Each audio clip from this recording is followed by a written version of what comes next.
the police station. In the past used to be here the rocket exhibition, then they moved it over there.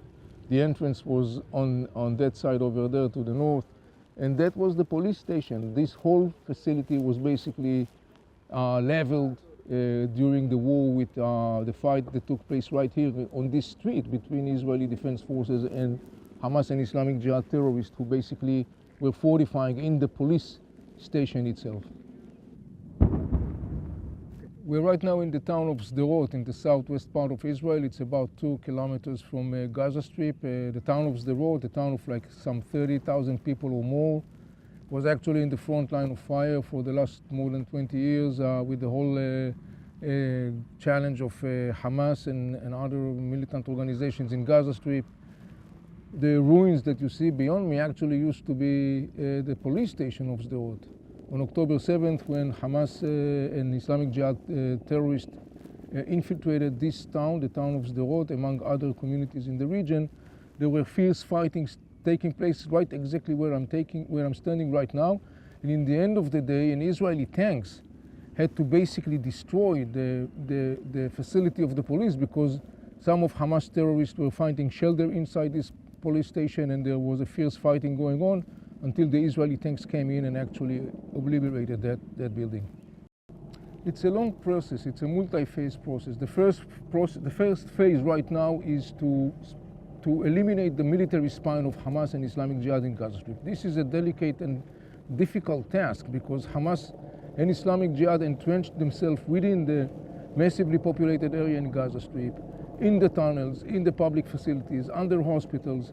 So there is it's a very challenging task from a military perspective. Israel, to the best of my understanding, the Israeli military plan as of now is going according to the plans and even in a way better.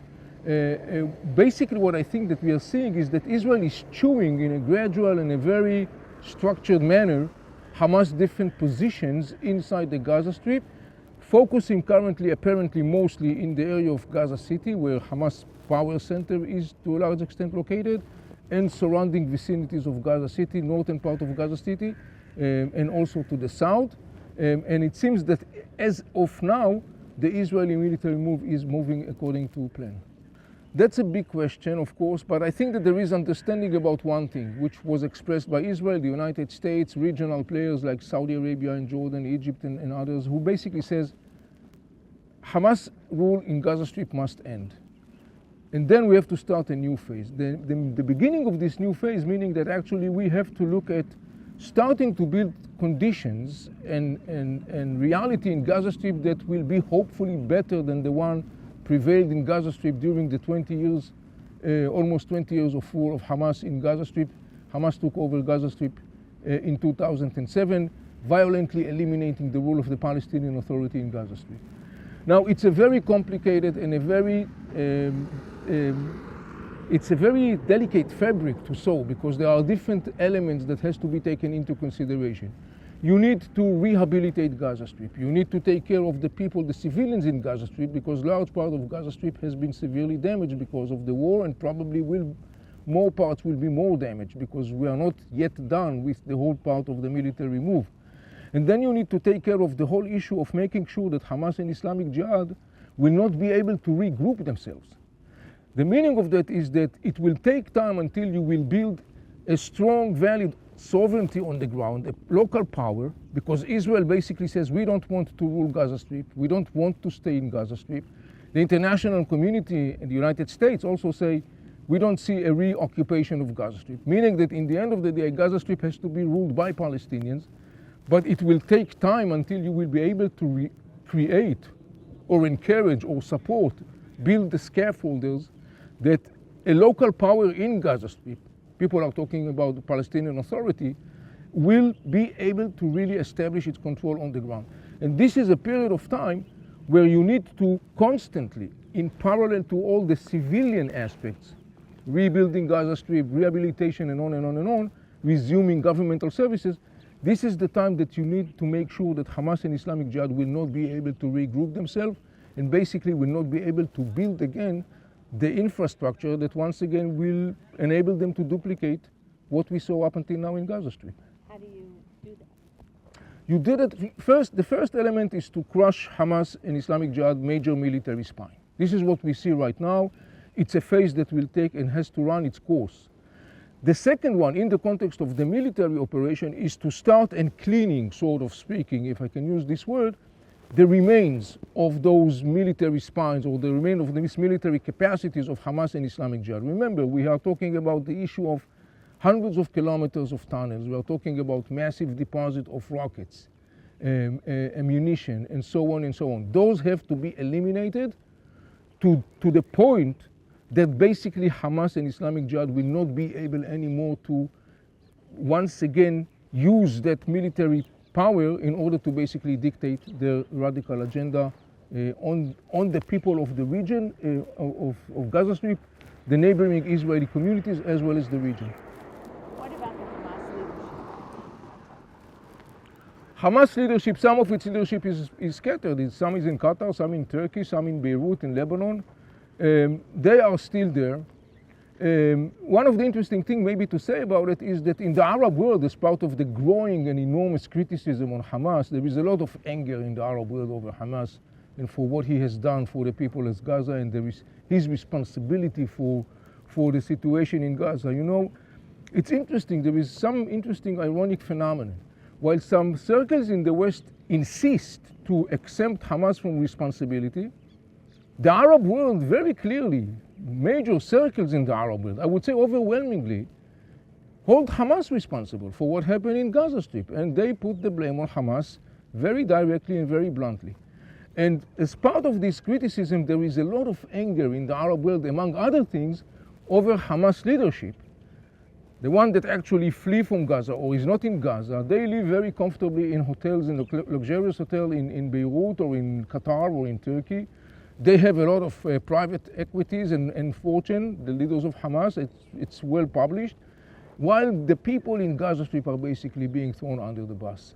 So this is part of this enormous anger in the Arab world over this leadership of Hamas. What will be their fate?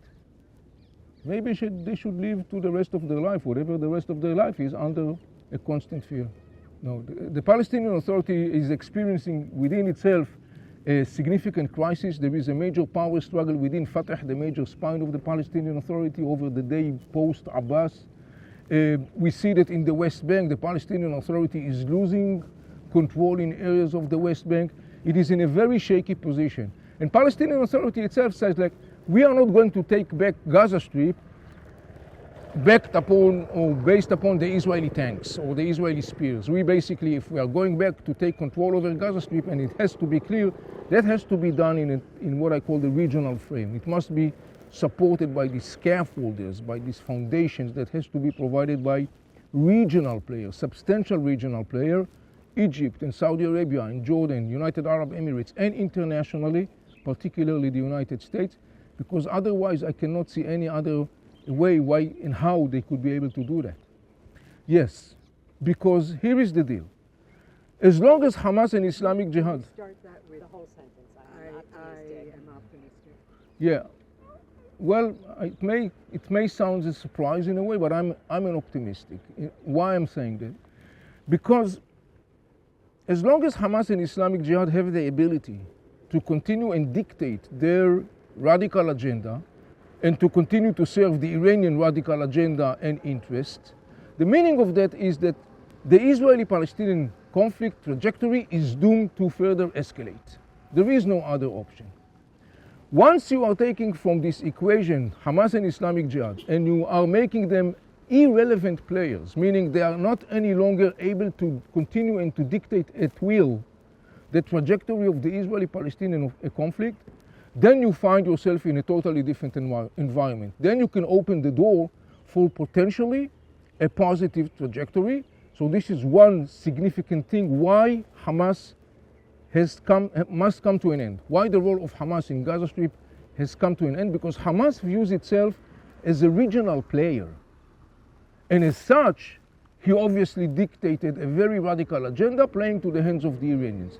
If we are taking Hamas out of the equation, if we are eliminating Hamas' ability to continue to do that, we are basically opening a new trajectory, a new path that by far could be much more positive for Israelis and Palestinians This is one thing, and I think that the other thing that will also, in the end of the day, could contribute to this possibly positive trajectory is the impact of what we see right now in Gaza Strip. Right now in the Arab world, people are looking at what's going on in Gaza Strip. This is a major trauma, this is a major shock, and it creates an aftershock waves politically and culturally and so on. You could see that, I already see that in the discussion that happens in the Arab world. You know, the October 7 was, from the very first moment of October 7, the day of the attack of Hamas and Islamic Jihad on Israeli communities, I said this is a pivotal moment.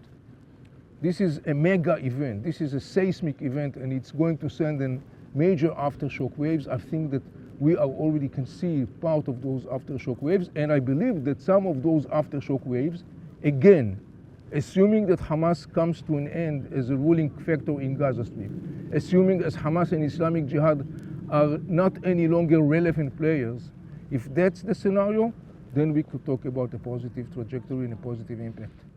Well, the less optimistic scenario is that Iran is going to unleash totally its proxies in the region. It's going to unleash totally the Houthis. It's going to totally unleash the Hezbollah in Lebanon and to set a massive war with Israel. To the best of my reading, this is not what the Iranians are looking right now. I was talking about the Iranian dilemma from the beginning of the war, and I was talking about the Iranian dilemma and how they try to address that dilemma by creating what I call this gradual tactic of escalation, hoping that that tactic will basically prevent a situation where they will have to decide whether they're going to a full-scale war, meaning unleashing their proxies, and then risking a scenario of collision with the United States of America, risking a scenario of losing their most significant power, the Hezbollah in Lebanon, or basically come to terms with the understanding that they are going to lose the card of Gaza Strip, a card that is enormously significant for the Iranian regime, because as long as Hamas and Islamic Jihad are able to dictate violence and ignite each and every time a new military round in Israel, this was playing to the hands of the Iranian regime, because Iran wants the Israeli-Palestinian conflict not only to continue, but to escalate, because it plays to the Iranian regime. Why does it play to the Iranian regime? Because they market themselves to the Arab world as the one that are defending the Palestinian and as the one that is allegedly will free Palestine. The Iranian regime couldn't care less about the Palestinians. For the Iranian regime, the Palestinians and the Israeli-Palestinian cause issue is a pawn as part of their master plan to become the hegemonic power in the Middle East. So if you take away the card of Gaza Strip, if you take away the card of Islamic Jihad and Hamas, you are basically totally disrupting the Iranian master plan. And in that scenario, I believe that the Iranians, as I see right now, have come to the conclusion that they are not going to jeopardize losing their other major proxy, the Hezbollah in Lebanon. They will probably continue the same tactic that we saw up until now. They will probably escalate it constantly, very calculated way. The only risk with that is that Hezbollah will cross some red line, and that basically could ignite a very rapid process of deterioration, basically spinning out of control, resulting in a massive war that, to the best of my understanding as of now, Iran and Hezbollah, nor Israel and the United States are interested in. I think there was a part of misconcept in the West in general, because in the West, the emphasis was constantly on the story of the Iranian nuclear project, but the West basically missed two other major components. One is the armies of proxies that the Iranian regime was creating across the Middle East, Hezbollah, Hamas, Islamic Jihad, and other. And the other component is the Iranian ballistic and missile program and drone programs. So the Iranians are basically basing their expansion policy in the region based upon a triangle that has three components. One is the nuclear program, the other one is the armies, the proxies, and the third one is the missiles and the drones. And each and every one of these components is actually acting as a mutual insurance policy, meaning the whole idea of the proxies is to basically create a deterrence from attacking the other two components. The whole idea of the nuclear is the same thing. The whole idea of the missiles and the drones is the same thing. Each and every one of these components, they are simultaneously acting together to provide each and every one of them an immunity, as some sort of like an umbrella, so to make sure that none of the other two components will be jeopardized. The West failed to understand that story. To a large extent, I have been saying that for many years, that to a large extent the story of the Iranian nuclear issue was a smokescreen, because at the same time they were developing the most substantial element, the most substantial execution power, which are the two other components that I mentioned, the armies of terror and the program of missiles, drones, and so on and so on. And we see this bitter fruit of what's going on right now in front of our face. This is exactly how they took over other places in the Middle East. Yeah, Russia and Iran, you're talking about the role of Russia and Iran and the connection with Iran, with Russia and China and the connection with Hamas and Iran. They have a strong connections. Hamas has a delegation actually in Moscow, basically that close the relationship are between Hamas and Russia. Look, the Russian and the Iranians, and we saw that, have created some sort of like what we call an alliance of, or an axis of evil. We saw that in the story of Syria, when the two basically were supporting Assad regime to survive the war. We saw the relationship between Russia and Iran in the context of the war in Ukraine. The Iranians are supporting the Russians in the war. And we saw that in the context of developing relationship with Hamas, Islamic Jihad, and other organizations. But it's interesting to see today, right now, as we are 1 month into the war, that basically, relatively speaking, the major international player in the whole story is the United States of America. Russia and China, to a large extent, are on the sideline of this whole story. And this is something very interesting, because China was in a momentum of increasing its power and presence in the Middle East. And basically what happened right at the expense of the United States of America, the recent manifestation of that was the Saudi-Iranian agreement that was brokered by China. But right now what we see in the context of China is that actually they kind of like left on the side, and Russia is also on the sideline. And it's interesting also to see that China basically has been doing some sort of like belly dancing during the war. They started with a very firm anti-Israeli position, but in course of time they basically swift a little bit their position. They're kind of like trying now to be more and more balanced, even showing some understanding to the Israeli side of the story, because at this point I think that the Chinese are kind of like doing a damage control assessment. And it's interesting to see that development in the context of the power play, sort of speaking, between major players like the United States of America, Russia, China in the Middle East. And this is very interesting development in that sense. In that sense, the United States of America, as of now, can mark itself a very significant point in the power struggle against Russia and China in the Middle East, because the United States of America at this point, because of the very decisive message of President Biden to Iran and Hezbollah to stay out from the war, and a message that is backed by a massive military deployment, basically the United States of America has been rehabilitating its declining image as the leading superpower. It has been able to rehabilitate the projection of power that was significantly eroded for the last couple of years. We saw in the last couple of years how regional factors are basically moving away from the United States in America, viewing the United States of America as a declining force because it failed to project power.